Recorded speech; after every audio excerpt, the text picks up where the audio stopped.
Ulama-ulama yang masih hidup, la tu'manu alaihil fitnah, masih belum aman dari fitnah. Dulu dia mengatakan mahabbatul habaib, akhir-akhirnya dia malah musuhi habaib dan banyak ngajak orang-orang untuk musuhi habaib. Wal iyadu billah. Kita para ulama-ulamanya harus jalan tegas di dalam membentengi mereka-mereka. Lihat bagaimana orang-orang dahulu, tidak usah pakai ilmu, tidak usah pakai kitab, cukup ikuti ulama besar yang bernama Syekh Abdul Aziz Ad-Dabbagh. Beliau kalau sudah diberitahu tentang hadis Nabi, padahal beliau buta, diciumnya itu hadis. Kalau hadisnya cium dan bau wangi, dia mengatakan hadza haditsun sahih. Al-Imam Abdul Aziz Ad-Dabbagh Al-Arif Billah diberi hadis, ya Habib ya Syekh, ini hadis sahih atau dhaif, dicium. Hadza haditsun dhaif, karena baunya tidak harum. Diteliti oleh para ulama ahlul jarhi wat ta'dil, ternyata yang terjadi seperti itu. Begitu juga dengan nasab. Tidak usah buka kitab macam-macam, karena pelopor daripada pembegal-pembegal nasab itu mengatakan, walaupun ulama sedunia mengatakan nasabnya Bani Alawi itu sambung, saya tidak akan percaya. Ya wis, gak usah direken, pongkon gak percaya. Kiai Hamid Pasuruan, Kiai Hamid Pasuruan, wali min auliyaillah, dan saya yakin beliau juga sering sowan kepada Habib Saleh. Yakin, walaupun saya tidak nututi Habib Saleh ketika hidupnya, saya yakin, tapi karena antar para aulia mereka ada hubungan dekat yang luar biasa. Saya punya wali santri saya Pak, itu seorang habaib bangsa As-Sekas, rumahnya di Lumajang. Allah alam, beliau hadir Tonda ketika abahnya diperintah Kiai Hamid untuk dakwah di satu tempat di desa. Maka kemudian beliau dengar bahwa Kiai Hamid sudah 1 minggu lebih tidak menemui tamu. Ya, didengeri ya, supaya sampean tidak terganggu dengan polemik-polemik yang ada saat ini, Pak. Saya kasih dalil sampean, tidak dari Quran, tidak dari hadis, tidak dari kitab, tapi dari kasyafnya Kiai Hamid Pasuruan. Maka kemudian Habib ini datang ke makamnya Habib Ja'far.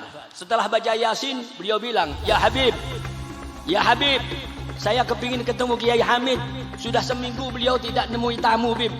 Tolong pertemukan saya dengan Kiai Hamid. Beliau baca Fatihah, ya Rasulullah, saya kepingin ketemu dengan Kiai Hamid Rasulullah. Tolong pertemukan aku dengan Kiai Hamid, karena Kiai Hamid sudah 1 minggu tidak menemui tamu. Pak, Habib ini kemudian sowan ke Kiai Hamid. Begitu sampai di depan pintu Kiai Hamid, pintunya dibuka. Beb, mari masuk, monggo melebet, monggo melebet. Kiai Hamid ta'zim. Ini dalil, tidak dari Quran, tidak dari kitab, bahwa Habib itu adalah nasabnya betul-betul bersambung dengan Rasulullah sallallahu alaihi wasallam. Allahumma shalli ala Muhammad.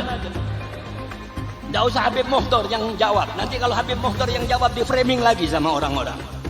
Ya, biar kami yang jawab.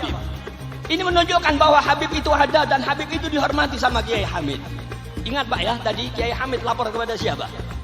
Habib Ja'far dan Rasulullah. Begitu masuk, Bib, kalau sampean mau ketemu saya jangan dilaporkan Habib Ja'far, Bib. Saya jangan dilaporkan Rasulullah, Bib. Malu saya sama Rasulullah, Bib. Bil kasyaf bahwa habaib itu adalah nasabnya bersambung dengan Kanjeng Nabi Muhammad sallallahu alaihi wasallam. Yang muncul akhir-akhir ini apa sebabnya? Adalah karena hasad.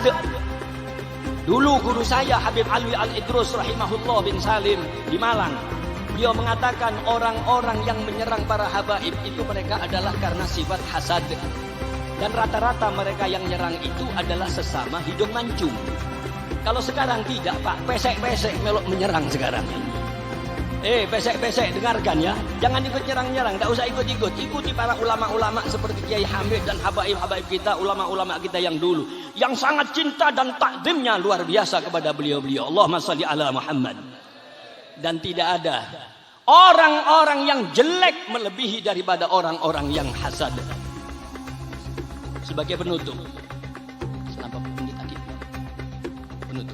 sebagai penutup, suatu hari Pak, ini berangkatnya fenomena fitnah yang akhir-akhir ini muncul adalah karena sifat hasad, sifat iri.